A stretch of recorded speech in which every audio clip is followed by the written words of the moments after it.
Story that Conor McGregor is being talked to headline the White House card. I don't buy it. I can't buy it. Why are we would be turning to Conor McGregor? And the answer is also out there, because he is the sport's biggest star. That is true.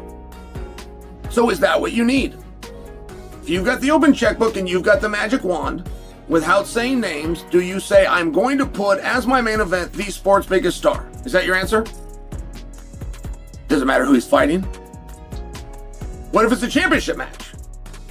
You have an open checkbook and you have a magic wand and you don't use any names, but you're going to put the championship on. Would you say heavyweight? Would you say women's 135? Would you say wherever Kazmat Chimaev's at? Like, how is it that you would answer that question? And then what if you're really going to go for a big fight? What if you really follow this for a long time? You're going to do what we used to call a super fight, but now we call it title versus title.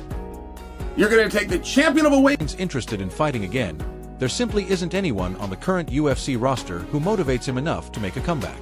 He explained that he is not interested in returning to lightweight and that the current landscape does not offer many exciting opportunities. But the moment Conor McGregor's name entered the conversation, everything changed.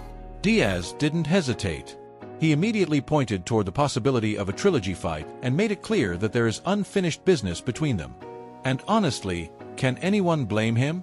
The first two fights between McGregor and Diaz were among the most important fights in UFC history.